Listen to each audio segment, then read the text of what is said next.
Hello everyone and welcome to my Spain Grand Prix review 2013. Now the grid you'll see here is a Williams and a Ferrari, exactly what we had in 2012 but not this time round. Very different front row, all Mercedes lockout, very impressive from Mercedes in qualifying. But I'm sure you already know what happened in qualifying, so I'm going to give you what I think was a very bad Grand Prix really. With the Pirelli tyres being way too much wear on them, and because of the hot conditions found in Spain, it just wasn't working well. You know, there was 82 pit stops, I think, Sky F1 said, which is just insane. It's insane, considering at the Texas track last year, they had 24 pit stops. So that's Pirelli need to get on top of this, because the tyres sometimes they're just not working well enough, and the soft compounds, the softs, and we think the super softs are going to be terrible. The super softs were terrible in Australia, because you saw that by Adrian Sutil, who most of the race he was on the medium tyres, and then doing well. He was right at the front of the grid actually. And then as soon as he moved on to super softs, he basically lost grip within a couple of corners. But I shall start working my way through the results.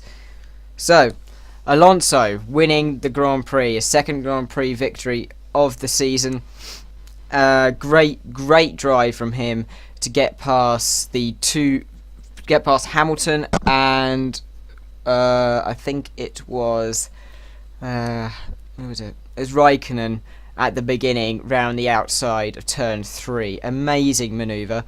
Of course, I can't show you it because I don't have the required licensing. Then Raikkonen second, solid result from Raikkonen.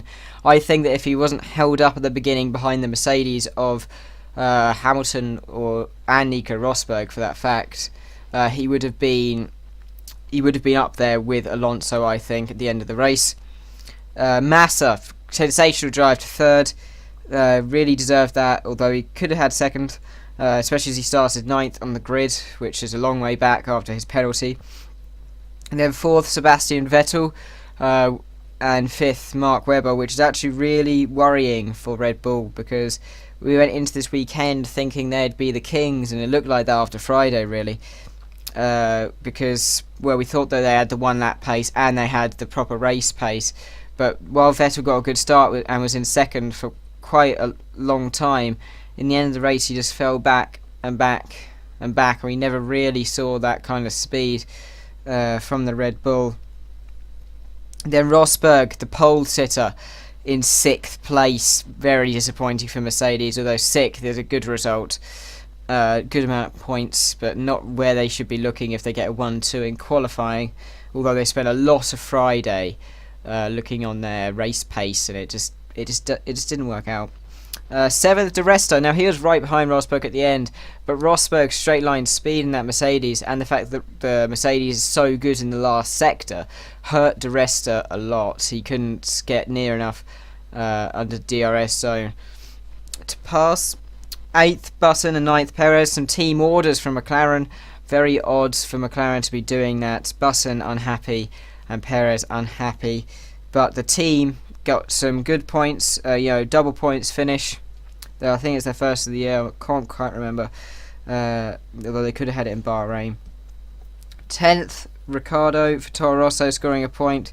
Very valuable point. Then 11th, Gutierrez. Good race for Gutierrez. I think he got the fastest lap of the race. He was very impressive. He led the race at the beginning for quite a long time. Just looking through here, trying to find if he did the fastest lap, and I think he has, but I'm not quite sure yet, so don't go off that, because I'm just doing this literally just after the race finished. So Gutierrez 11th, Hamilton 12th, he started in 2nd, had a horrible race, really tough on tyre wear, and he had a few brake issues. Now Sutil, he had an incredibly long stop at the beginning, and people thought, because Grosjean pulled into the pits at the same time, that they had collided. They did not collide. Sutil and Grosjean did not collide at the beginning of the race. Suter just had a mega long stop. Had some problems, but brought it home 13th. Pastor Maldonado 14th. Good result really for Williams. 15th Hulkenberg.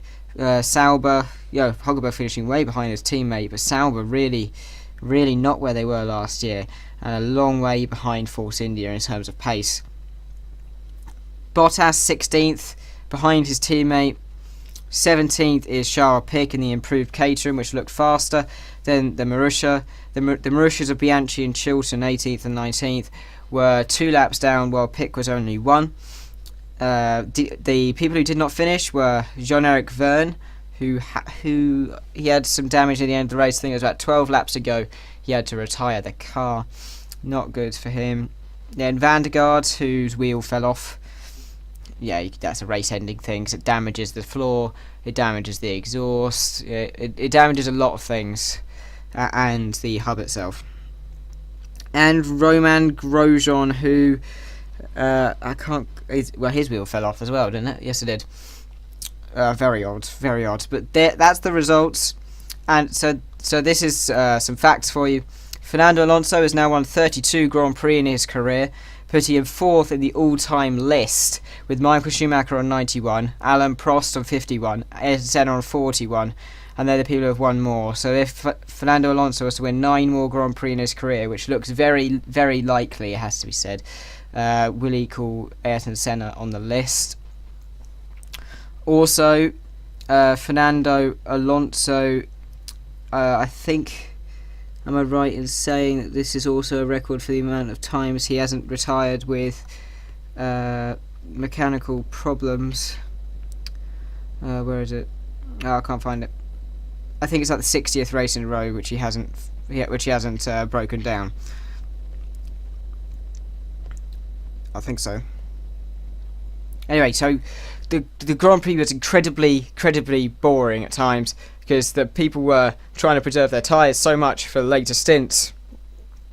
We weren't seeing like cars really pushing it on the edge, because the tyre wear was just so high.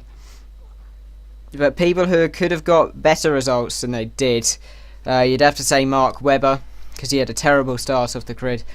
De Resta could have had that position over Rosberg. Perez potentially could have had De Resta, because his pace was really good, but he was told to hold station behind Button and obey team orders. Cough, Sebastian, cough.